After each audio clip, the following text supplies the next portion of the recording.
किसी को दोष नहीं देना चाहिए इसके लिए। कई माताएं कह देती हैं हमारा संतान नहीं हो रही है, गर्भ नहीं ठहर रहा है। हो सकता है किसी ने मेरा गर्भ बांध दिया हो सकता है किसी ने मेरे ऊपर बंधन कर दिया हो। ये हमें दूसरे पर दोष नहीं देना कि गर्भ का बंधन कर दिया होगा या गर्भ बांध दिया होगा या किसी ने बंधन कर दिया होगा। नहीं नहीं नहीं नहीं, जाको राखे साइया मार सके ना को।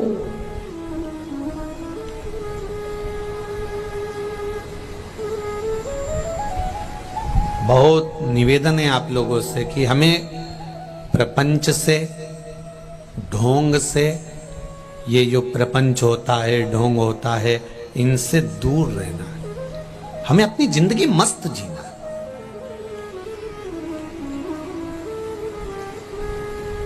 कई लोग कहते हैं इन्होंने बंधन कर दिया होगा, इन्होंने ऐसा कर दिया होगा, किसी ने विद्या कर दी होगी।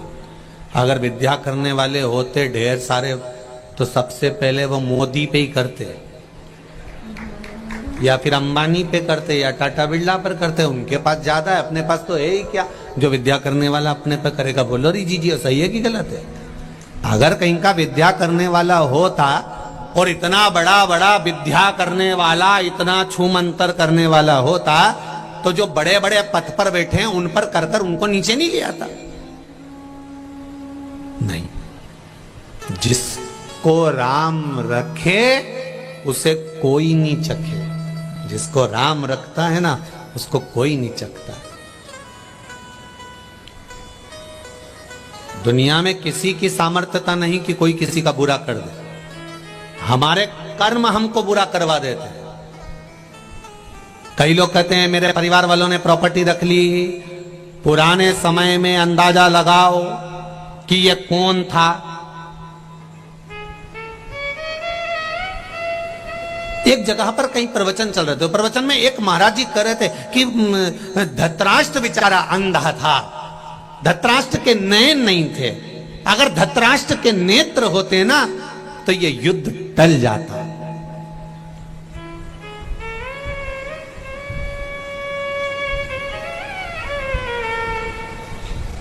अच्छा हुआ नेत्र नहीं थे, होते तो क्या करता। जब नहीं थे तो भीम को गले लगाया और उसको चूर चूर कर दिया। जरा विचार करिए। एक बच्चा तालाब के किनारे पर बैठा हुआ था, उसका पांव बेकार थे दोनों, उसका हाथ बेकार था। गांव के बच्चे आए, दौड़ दौड़ के तालाब में कूद गए, स्नान करा, तैरने लगे। तैर के बाहर आए, वहीं से पार्वती और भगवान शंकर जा रहे थे। पार्वती जी ने उस बच्चे को देखा, शिव जी से कहा कितना सुंदर बच्चा है, पर इसके पांव कैसे हो गए प्रभु? आप इतने दयालु हो, करुणा सागर हो, कृपा करने वाले हो, कम से कम इस बच्चे के पांव तो अच्छे कर दो और इसका हाथ अच्छा कर दो। सब अच्छे हैं तो इसको भी अच्छा कर दो। शंकर भगवान ने कहा विधान लिखने वाले ने लिखा है तो सोच समझ कर लिखा होगा, मैं विधान को नहीं बदल सकता। पार्वती कहने लगी तुम मेरे लिए क्या विधान नहीं बदल सकते? शंकर भगवान कहने लगे बदलने को तो बदल दूंगा। दिया, बच्चे के हाथ पैर ठीक हो गए, वो भी तालाब में कूद गया। जैसे ही तालाब में कूदा, उसने सबसे पहले जो आगे तैर रहा था उसके ऊपर चढ़ गया और उसको नीचे दबाकर उसके प्राणों को हर लिया। फिर दूसरे पे चढ़ गया, उसके पांव को पकड़कर नीचे ले गया, उसके प्राण हर लिए। एक दिन में 15 को मार डाला, दूसरे दिन फिर 10 को मार डाला, तीसरे दिन फिर 25 को मार डाला। पार्वती जब गई उस गांव में हाहाकार मच रहा था, सबके घर धुआं धुआं हो रहा था, सब रो रही थी, सब पुकार रही थी, मां तूने क्या कर दिया? पार्वती मैया तूने क्या कर दिया? हे जगत धात्री दुर्गा भवानी, तूने मेरे पूतों को, मेरे सपूतों को, मेरे बच्चों को मार डाला। मां मेरे बच्चों को बचा लो। सारे घर घर बच्चों के लिए माताएं रो रही थी। तो पार्वती जी ने शिव जी से पूछा ये कैसे हो गया? शंकर भगवान बोले उसके हाथ पैर सही करवाए थे ना।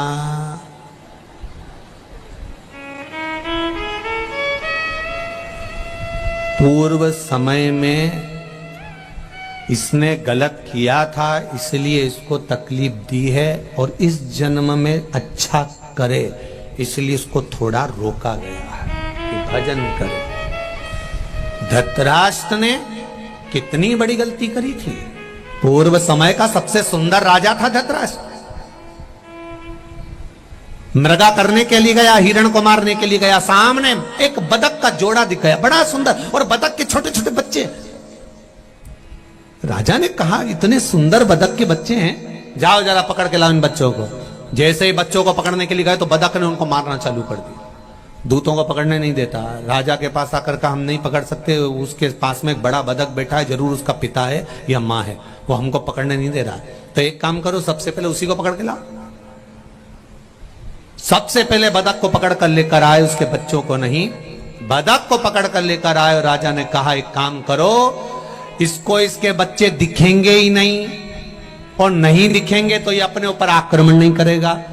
लाओ जरा बमूल का कांटा लाओ। और बमूल का कांटा लाकर बदक की आंख फोड़ दी।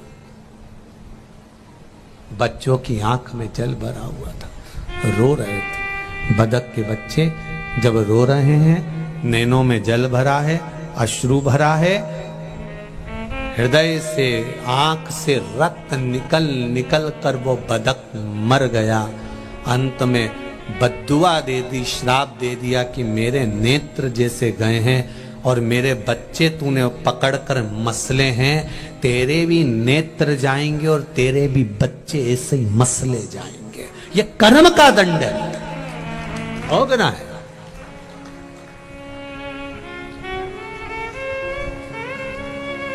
अच्छा करो ना।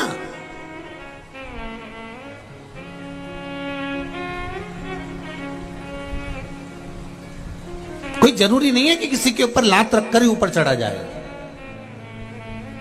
कोई जरूरी नहीं है कि किसी के कंधे पर लात रखकर ही आप ऊपर चढ़ोगे। अपने भाग्य की सीढ़ियां बनाइए, अपने कर्म की सीढ़ियां बनाइए। अच्छा कर्म करना प्रारंभ करिए, और जब अच्छे कर्म की सीढ़ियां बनेगी, आपको किसी के कंधे पर लात रखने की जरूरत नहीं पड़ेगी।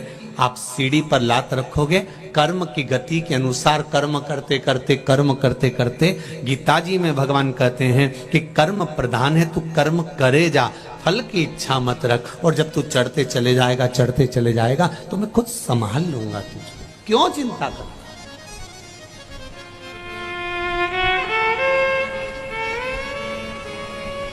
जो अनभिज्ञ हैं, जिनमें बुद्धि नहीं,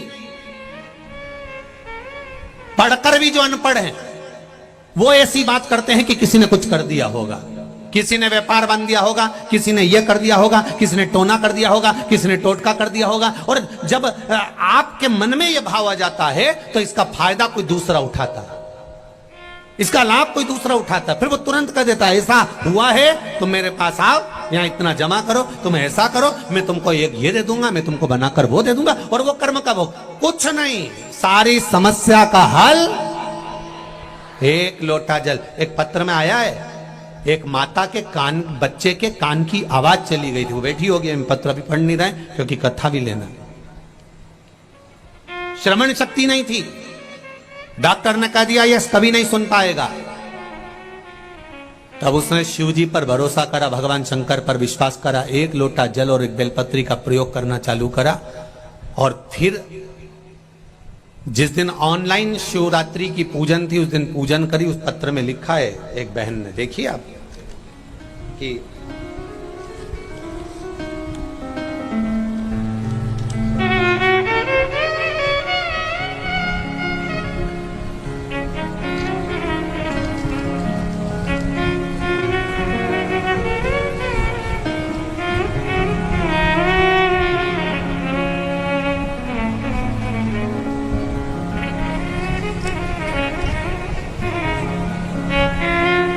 पर चढ़े हो, गाड़ियों पर चढ़े हो। कल कुछ माताएं बोल रही थी हम बस की छत पे बैठकर आराम से कथा सुन ली है। हमने कहा तुम बूढ़ी बूढ़ी माताएं बस की छत पे चढ़ गई हो? हमने कहा वाह।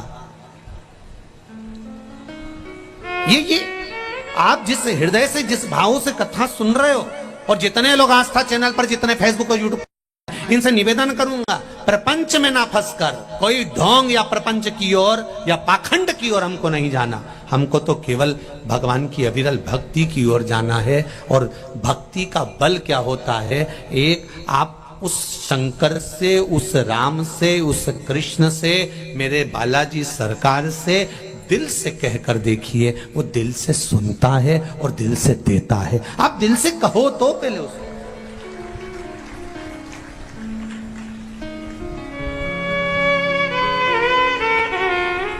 खाने के लिए असली घी चाहिए और हवन के लिए 50 रुपए किलो का घी चाहिए, और भगवान से प्रार्थना कर रही मेरी बहू को छोरा दे दे।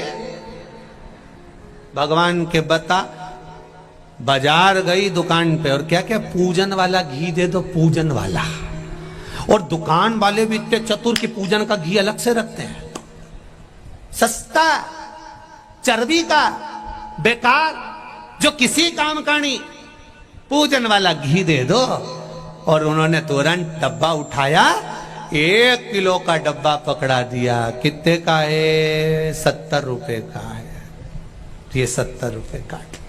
और फिर खुद के लिए गई डेयरी, गौशाला, क्या भाव घी? 500 रुपए किलो। हमारे लिए चाहिए। कोई बात नहीं काकी, 450 दे और ले जा। 1 किलो घी 450 का, 14 दिन रोटी पे चुपड़ चुपड़ के खाई। और भगवान का एक बार हवन करवाया और वो चर्बी का घी चढ़ा के, और भगवान से कह रही मेरी बहू की झोली भर दो। भगवान के जारी जा कमला, जा यहां से, मारा माथा मत खा। खुद के खाने के लिए 450 का लिए छाट के यूं मलमल के देखे, यूं मलमल के देखे, और भगवान का घी ली और ऐसा चर्बी का लाके और हवन करके के भगवान मारी सुनता। और भगवान भी कहे अरे ओ नौटंकी, काहे नौटंकी करती है? ऐसा नौटंकी तेरा क्या होगा रे कालिया, समझो तो क्या होगा। मत करो ढोंग, हवन नहीं करना मत करो, यज्ञ नहीं करना मत करो, आप दिखावा मत करो। अगर हवन करना है, इतनी सी घी और इतनी सी शक्कर, असली घी जो तुम खाते हो, उसमें से इतना सा भी मिलाकर अगर अग्नि को दोगे तो मेरा यज्ञ नारायण भगवान 1 किलो घी से नहीं, 1 तिलके से प्रसन्न हो जाता है। पर दिल से देना, अच्छा देना, ज्यादा नहीं चाहिए, ज्यादा नहीं चाहिए। मत तो भगवान शंकर ने थोड़ी ना कहा तुमसे, शिव जी ने कभी कहा तुमसे कि मुझे लड्डू दो कि पेड़ा दो? किसी पुराण में लिखा हो कि शंकर जी को लड्डू पेड़ा लगता हो, शंकर जी को ये लगता? शंकर जी को सब चीज फालतू की लगती है जो फ्री मिल जाए। बेलपत्ती, अरे बोलते जाओ, फ्री, पानी फ्री, समी का पत्ता, बताओ वो खेजड़ी कौन खाए, कौन चढ़ाए? वो किस काम की? परंतु तोड़ी और शंकर जी को चढ़ाई। शंकर जी इतने बढ़िया, हमारे यहाँ तो खूब खेजड़ी का पेड़ कोई नहीं खाए, सब ऊंट खाए, कई करे होगा। और उनके तोड़ तोड़ा के शंकर जी के चढ़ाए। शंकर भगवान पर सब फ्री की चीज, पानी फ्री, बेलपत्ती फ्री, समी का पत्ता फ्री, सब फ्री। और जो उसके पास में रखा है तुम्हारे लिए वो भी फ्री। तुम में से कोई ऐसा है जो शंकर जी का कोई सामान चाहिए हो? एक बार पार्वती जी ने कहा थोड़ा सामान अच्छा रखा करो अपने घर में, ये क्या रख के बैठे हो? भगवान बोले कोई भगत का मन चल जा और कह दे तुम्हारा सांप दे दो, तो कह दूं ले जा, मेरे को कौन सी दिक्कत हो। डमरू घर में बजाऊंगा तो जगदम्बा चिल्ला के दौड़ेगी, और सांप ले गया तो हालत खराब कर देगा, और ये मृतछाला भी ले गया तो किस काम की, और भस्मी रमाई है वो भस्म ले गया तो किसका? तो वो कह रहे तो भोलेनाथ जी तुम तो तुम्हारे पास ही रखो, हम तो चले हैं, हमें नहीं चाहिए। भगवान कभी नहीं कहता कि मुझे ढेर अंबारियां देना, भगवान कभी नहीं कहता कि मुझे इतना धन देना। भगवान तो केवल एक बात कहता है, निर्मल मन सो मोहि पावा और मोहि छल छिद्र कपट ना भावा। मुझे निर्मल मन चाहिए, केवल तेरा दिल देकर तो देख। और पहले भी कथा में कहा, एक बार आपने अपना दिल दे दिया, जिसको दिया फिर वो बैलेंस तुम्हारे मोबाइल में वही डलाएगा जिसको तुमने अपना हृदय दिया। जैसे एक छोरा छोरी होते हैं ना, छोरी छोरे को हृदय दे दे तो बेचारा जरा सी देर फोन करके छोरी बोलती है आज मेरा बैलेंस खत्म, तो क्या चिंता कर, अब भी डलवाऊं, तुरंत बैलेंस डलवा दिया। फिर वो बोली मेरे हाथ की घड़ी का पट्टा टूट, चल बाइक पे बैठ, बुड़ बुड़ करा, ले गया मार्केट और उसने घड़ी दिला दी। उसने दिलाना थी 200 की, दिलाई 5000 की, क्योंकि दिल आ गया था। जब एक छोरी छोरा को कह दे और हृदय की बात, और वो छोरा उसको इतना महंगा महंगा सामान दिला दे, तो निवेदन है मेरी छोरी छोरा से, इनको दिल देने से अच्छे एक बार महादेव को देकर देखो, सब देखता, दिल दो तो सही। अब इसको तो कहना पड़ता है कि मेरा बैलेंस खत्म हो गया, उसको तो कहना भी नहीं पड़ेगा, बस तू दिल से एक बार याद कर ले श्री शिवाय नमस्तु, मन से बोली और उसने याद कर लिया, बस तैयार।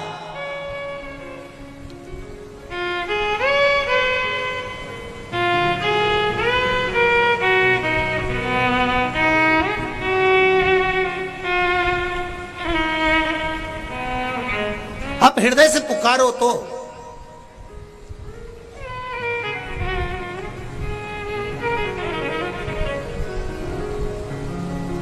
एक लिम्पी की बीमारी चल रही है गौ माता में।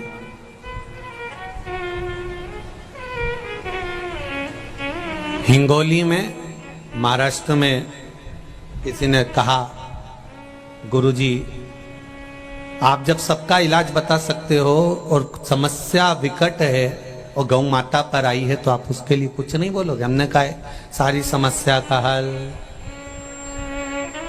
जब हम व्यासपीठ से कथा कर रहे हैं तो ये केवल मनुष्य के लिए नहीं, संसार के हर जीव के लिए, जलचर थलचर वायुचर जो हैं, एक लोटा जल एक बेलपत्र सब पर काफी है। क्या करना चाहिए? क्या गाय को भी बेलपत्र दे देना चाहिए? हमने कहा प्रैक्टिकल करके देखने में क्या जाता है। गुजरात में एक भक्त ने प्रयास करना प्रारंभ करा, आटे में बेलपत्री को सुखाकर शंकर जी पे चढ़ी हुई बेलपत्र कुंदकेश्वर महादेव के नाम से जैसा वर्णन किया था वैसा ही उस बेलपत्री को 100 ग्राम पीस कर आटे में मिलाया, थोड़ी सी काली मिर्च, थोड़ी सी हल्दी, थोड़ा सा सामग्री मिलाकर रोटी बनाई और गाय को देना चालू करी। एक बड़ी गाय को 1 रोटी, छोटी गाय को आधी रोटी। उसका पत्र आया है, मैं चाहूंगा आस्था चैनल पर वो पत्र दिखाया जाए, जो गुजरात के आसपास के सारे क्षेत्र में जब रोटी खिलाना प्रारंभ करी तो लिम्पी की बीमारी समाप्त होना चालू हो गई। सारी समस्या का हल। मैं चाहूंगा उस भक्त ने पत्र भेजा है आज, वो अमित जी के मोबाइल में है वो पत्र, उसको दिखाइए। उसने उसमें सामग्री भी लिखी और नाम भी लिखा कि कुंदकेश्वर महादेव के नाम से, जैसा आप कहते हो कि अगर कोई औषधि ना लगे, कोई दवाई ना लगे तो उस कुंदकेश्वर महादेव का नाम लेना चाहिए, और दवाई लेते समय कुंदकेश्वर महादेव को स्मरण करना चाहिए कि बाबा आपने अगर विश्व को अमृत कर सकते हो, सबके लिए अमृत तत्व दे सकते हो, औषधि बना सकते हो, क्योंकि आप महामृत्युंजय हो, तो क्या संसार के जीवों का कल्याण नहीं कर सकते? उस पत्र को आप पढ़िए आस्था चैनल पर। मैं चाहूंगा धीरे धीरे उस पत्र को दिखाएं, दोनों पृष्ठ उस पत्र के दिखाइए। उसने 2 पत्र कि हमने राजस्थान में भी कई जगह पर उस रोटियों को भेजना प्रारंभ करा है, और वो राजस्थान का ही बेटा है जो गुजरात में रह रहा है और वहां सेवा कर रहा है। मैं बहुत बहुत साधुवाद दूंगा ये वीर